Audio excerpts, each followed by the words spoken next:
All right, all you rock addicts, this is DJ REM in the Crushed Beyond Dust show. And I have Brian from the band Tribune. See, I screwed up. Tribune on the line. Sorry about that, buddy. No worries.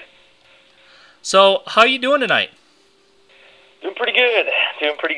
Good to be doing an interview for some American radio. Very cool. Glad to hear that, and I'm glad you called in and were able to make it. So much appreciated. Can you start with going and just kind of mentioning the other members of the band and yourself and what everyone's spots are? Sure. My name is Brian Baker, and I do the vocals, and got a couple of guitarists, one named Sean Cully and the other named Terry Anderson. Our bass player is named Ryan O'Shea, and drummer name's Jason Brown, and we're all friends from a certain island called Vancouver Island in the west coast of British Columbia in Canada. And, we all love heavy metal, and so that's what we're doing in the band together. We love what we do, so we got together in a band and started doing it. So how long have you guys all been together as a band now? We first started out in 2004, so that's 8 years ago. And what was the driving force that got you guys all together? It started off basically me and Terry and Jason, and it was sort of Terry's kind of dream project a little, and he knew that I was really down to be singing in a band, and he hooked up with Jason, who was his old drummer from a previous band, and we just started writing tunes and making things happen. What's the music scene like around where you guys are at? Do you guys have a lot of opportunity to play a lot of live shows? Well, we're living in Vancouver right now, the city of Vancouver, and it's sort of strange, you know. There's definitely a thirst for good heavy metal here. People want to see this music live. The problem is venues, and what's kind of happened here recently is we had the Olympics roll through town a couple years ago, and prior to that, the city officials kind of started cracking down on a lot of the venues which metal bands could play at, which, typically tend to be the seedier kind of venues, that's the scene.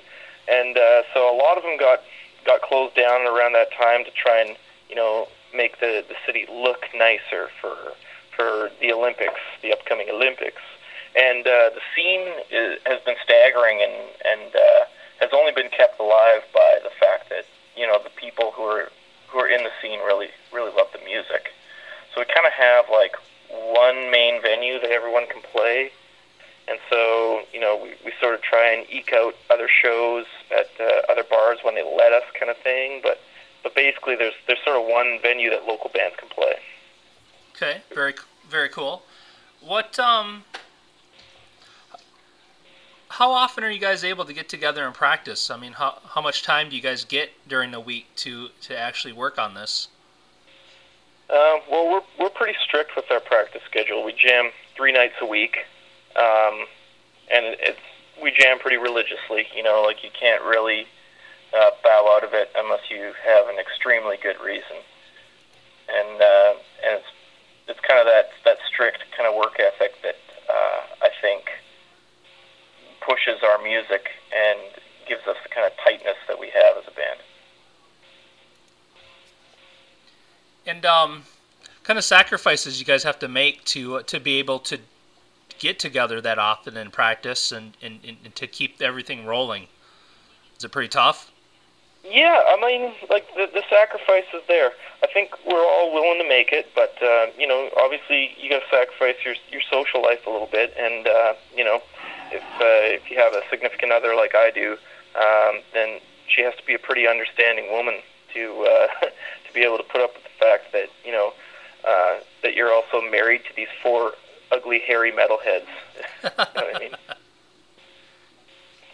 So, who would you say you personally got your musical talent from? Is there anybody in your life that you can think of that kind of had strong influence on you? I don't know. I mean, neither one of my parents were particularly musical. You know, in grade 7 and 8, I played the clarinet, and then I started doing chorus a little bit when they forced us to, take chorus with band. I didn't really want to take chorus, and they kind of forced it on us, but I ended up liking that better than playing the clarinet. And so it was sort of like in high school where I was like, hey, like I really like singing, and I kind of have a knack for it. I could probably do this. And yeah, that's kind of where it all started. All right, that's cool. And it's funny you mentioned clarinet because my son just started playing clarinet this year, and he's just like loving it to death. So Yeah. I mean, it's fun playing an instrument, but it ended up kind of not being my real instrument of choice. right, well, and that's the cool thing. Everybody has their thing, and there's so many options. Yeah.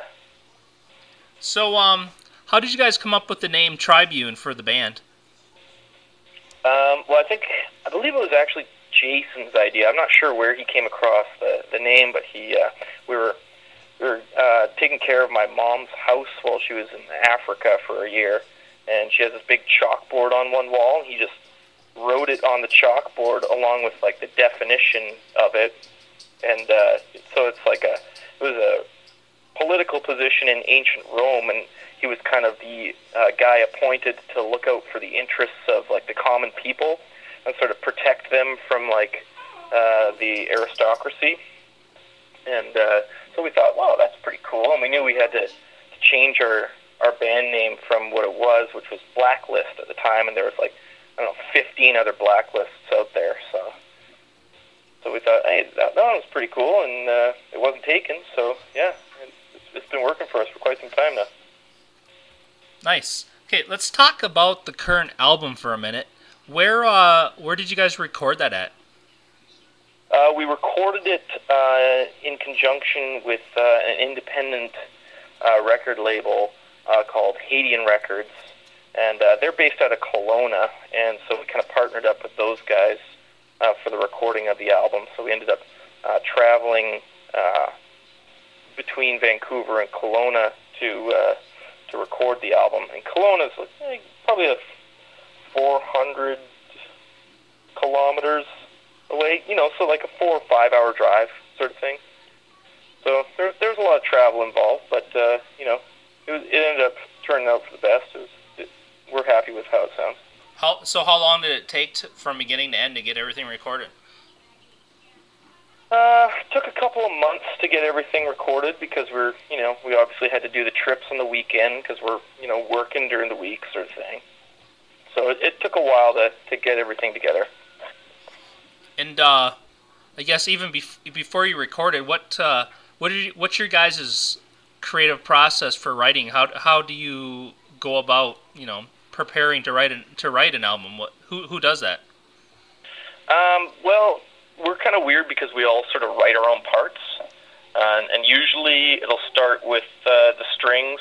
Usually it'll be one or two of the guitarists coming up with like the seed of an idea, and then they start collaborating with the bass player, and all the strings kind of generally write their stuff, and then they sort of introduce it to the drummer and I, and we kind of write our parts, and sometimes things will get changed with something that the drummer's written, or we'll decide we didn't like this part and we'll remove it and replace it with something else, and it's a pretty democratic process, and everyone kind of is in charge of what they're playing.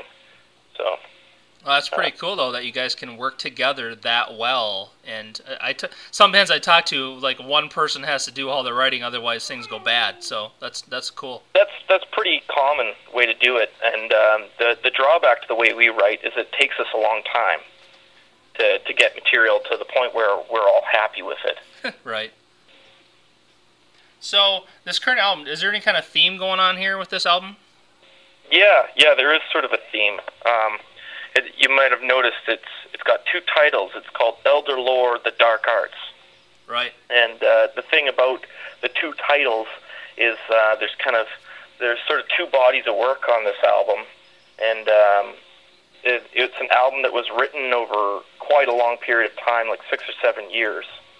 And we were thinking about writing a new album when we wanted to record this, and then we were like, well, we have all this old material that we've never recorded and some new stuff that we've written, so why don't we just gather up all these songs, which we still like to play live, and put them all on one album. And so we have the Elder Lore, the old stuff that we kind of wrote before we had a second guitarist. And then we have the Dark Arts, which is kind of the newer stuff that we've written since getting the second guitarist. And so it's sort of the two bodies of work there. That's kind of the theme of the album. Cool. And then also, one of the things I really appreciate, I appreciate about this album is the cover work, the cover art on the, for the cover. Yeah. Who designed that? It's really cool. Yeah, all the artwork in the album was done by our bass player Ryan O'Shea, and he did a lot of it based on my lyrical themes for songs in the album. So a lot of it, not all, but a lot of it is kind of thematic. Goes along with the song content. So in that way, it's really fitting to a lot of the songs that we have on this album, and it lends the album more of a feeling of a unified theme. Yeah, it's very cool. And I tell you what, if you probably noticed that flyer I made, I used it in the flyer. The picture with you guys all kind of like in the fence, kind of a cagey kind of thing going on. That's really cool. Yeah. Did you? Who took that picture for you? That's really cool. It was a photographer by the name of Matt. Gapping on his last name. Might be Matt Newman. He runs his own photography company called Frozen Photo, Frozen with a PH. And he's like a local Vancouver photographer, takes really good pictures. We found him online. We just really liked the look of his stuff, and he took some great photos for us. Yeah, well, that picture, I saw the picture, I'm like, I need to incorporate that into the flyer somehow, because it's badass. Yeah, we're happy with it, too. So, where can people buy this album, either physical or downloadable, and do you have any merchandise for sale anywhere? Yeah, we got a bunch of merch. We got our website, which is just getting up and running, kind of like this week, next week sort of thing, and that's tribunemetal.com, and we're setting up an online store and whatever, so people can buy stuff on the website. We're selling the album on Bandcamp as well, and of course there's also the old school way. We're going on tour in the States, and so you can come to one of our shows, and we'll sell you all that we can sell you. Very cool. Well, if anybody out there listening has a chance to hit their show, I would strongly suggest it, and also, buy some of their stuff, because none of this is free, right? Yeah, exactly. It actually costs a lot of money to be in a band. Yeah, exactly. I know the feeling. I'm not in a band, but just to do the radio thing, man, I get it.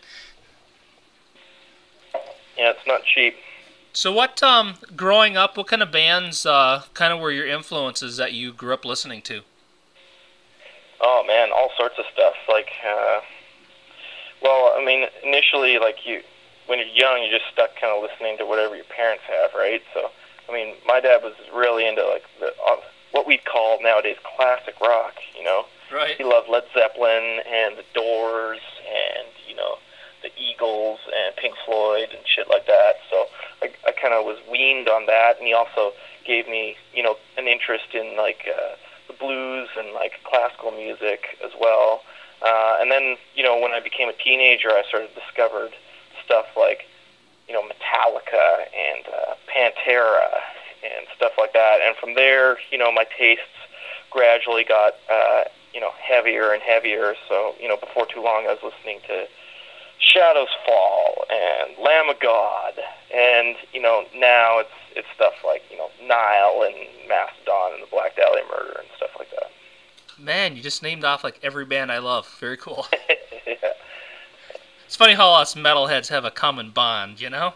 Well, yeah, that's sort of the thing, isn't it? I mean, there's all these different sub-genres of metal, but I think, if you're really a music fan, like, you can find a lot that you like in a lot of these bands, right? Like, we're all kind of coming from the same place, sort of. Yeah, and I honestly don't like when people start getting stuck in this whole genre thing and like, well, this is the genre I listen to. Who cares? If it's good and you like it, that's all that matters. I'm with you, dude. I am so with you. And that's kind of one of the things that we in Tribune are all about. No band really wants to be pigeonholed, but we're really trying to combine all these subgenres of metal into what we do, so that we end up just playing music that we like, music that we'd want to hear if we were listening to a band. Amazing how that works out, and you actually enjoy what you're doing. Yeah, exactly.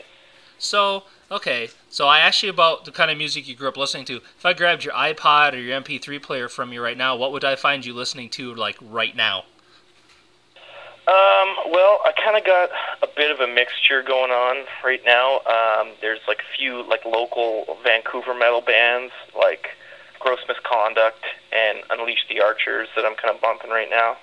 And there's some bigger bands, kind of latest albums like Ritual by Black Dahlia Murder and the latest Mastodon album as well. And I dig those bands. And also there's some stuff that's kind of got passed over to me from the other dudes in my band, like Gojira, for instance, and Animals as Leaders is pretty cool too. Now, I have to touch on one band you just mentioned because I'm a huge Unleash the Archers fan myself. Oh, really? Nice. And I actually interviewed them about, I don't know, like last fall, late summer, last fall. And I interviewed them. They had just come out of the liquor store, and then they called me. So, yeah, that sounds like them. So, anyways, yes, they rock. So, not to get off on a tangent, but I just wanted you to know that I knew those guys. I know those guys, and they're really good. Cool. Yeah, we're buddies with them. Yeah. Very cool.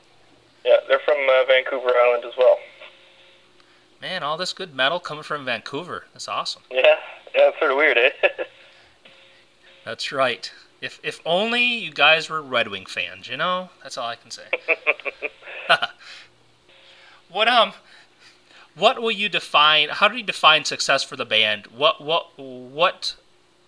I guess it's more of a what are your goals for the band?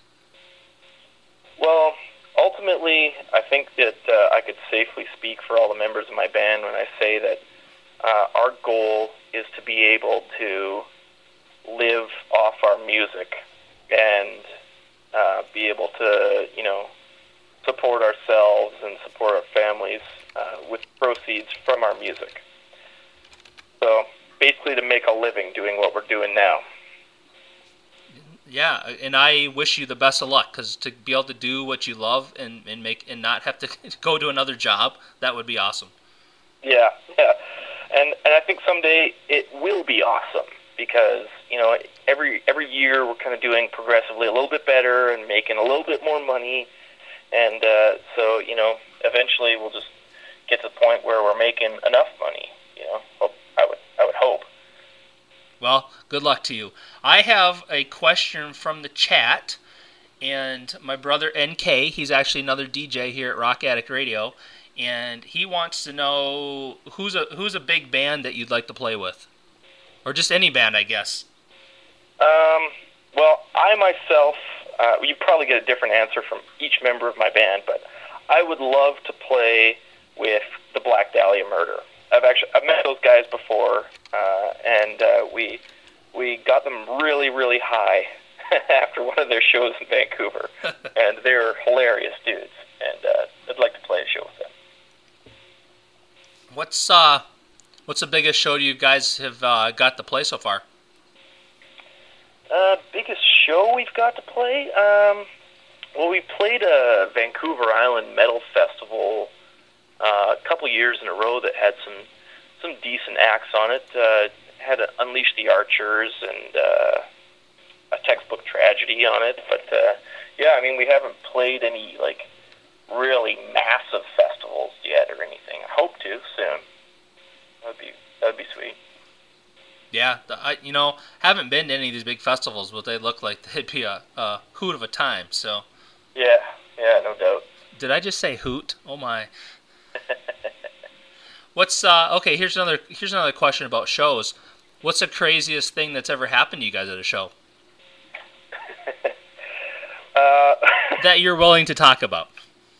Okay, well, we had this one show where we'd hooked up with these guys who wanted to film a pilot for a television show about extreme sports and extreme people.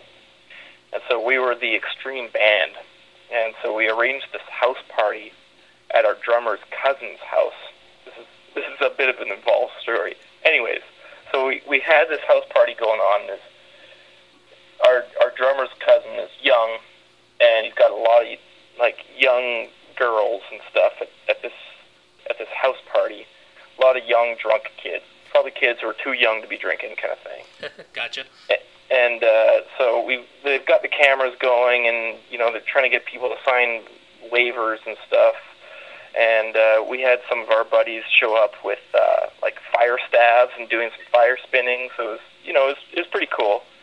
And I'm going to pull the van out after we performed our set, and I hit this dude's Jeep with the van, and he was standing nearby. He's totally trashed, and he starts coming up and trying to pick a fight with me. And I was totally in the wrong when I hit his Jeep. It was my fault. Right. Trying to kind of calm him down so that we can deal with insurance papers. So I turn around and go to the van to get the insurance papers, and my guitarist tries to intercede and calm this guy down. And this guy starts beaking my guitarist, who was, a few inches shorter than him, like a much smaller guy as well. This dude was big. And so my guitarist, Sean, he's got a bit of a temper. He ends up losing it a little bit and knocking a bunch of this guy's teeth out. Oh, my. Nice. So I had this situation where I had to kind of get Sean out of there and calm this dude down, and it ended up working out in the end. He and I kind of just dealt with it, Right. Things were looking hairy for a few minutes there. Oh, man. That's cool. Thanks for sharing that. I appreciate it. Yeah. Another question from the chat. Buzzard, another one of my buddies, he's actually at another radio station. He wants to know what, maybe you kind of touched on this earlier about, upcoming tour stuff. What do you guys got on deck for tour information? Well, we got the Dark Arts tour coming up, and that's starting April 12th in Seattle, I believe. And so it's going to be our first time touring the States, which is pretty cool. And I don't have all the dates on me, but I know we're going to spend a full month. We're going to go down the West Coast, and across the southern states, and then up the East Coast, and then back into Canada, and tour our way back west across Canada. So, okay. 2 months tour. Oh, go ahead. Go ahead. Oh, yeah, I was just going to say that we're going to spend a month playing the States. Yeah, I actually have the flyer in front of me right now. You're going to be in Washington and Oregon, and California, and Nevada, Arizona, Texas, Missouri, and New York. Cool. Yeah. It's almost coast to coast. Nice. Yeah, it's going to be fun. Should be, and good luck on that tour. Thanks. One last question to ask you. Sure. Is that, and this is a new question I started asking, who in the band spends the most time in front of the mirror before a show?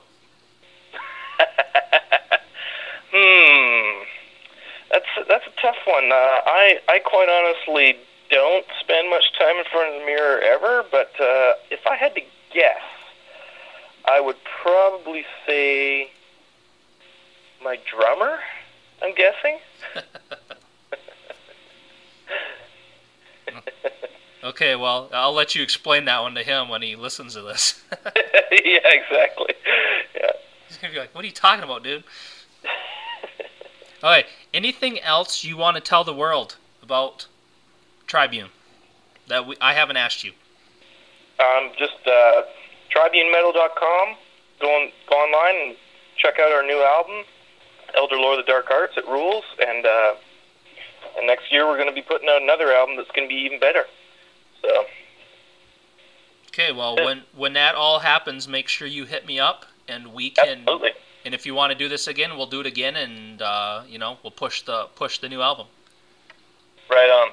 And just so you're aware too, after this interview is done, I actually have your have the new your album loaded up, and I'm gonna play it from beginning to end. Right on, brother. So they're gonna get to hear all your tracks. So cool. one more thing, more of a favor to ask, if you can make a couple of radio tags for me. Yeah, for sure. So the first one, if you can say, this is Brian from Tribune, and you're listening to DJ REM at rockaddictradio.com. Yep. And you can start whenever. Okay. Hey, this is Brian from Tribune, and you're listening to DJ REM on rockaddictradio.com. Very cool. Appreciate that. And then the second one, same thing, but just a generic station tag that I can send the DJs. Okay, and how's that? Just the Rock Addict Radio thing? Yep. Okay. Hey there, this is Brian from Tribune, and you're listening to rockaddictradio.com. Very cool. Very much appreciated, man. No worries. So, just want to thank you again for taking the time to call me, and yeah, appreciate it. I appreciate you having me on, man. So, yeah, keep in touch, and good luck once again. Good luck on the tour. Make sure you tell the band I said hello. I will, and hopefully we'll be talking to you next year. Yep, I look forward to it. All right, thanks a lot, Spencer. Okay, take care, man. You too. Yep, peace. Bye-bye.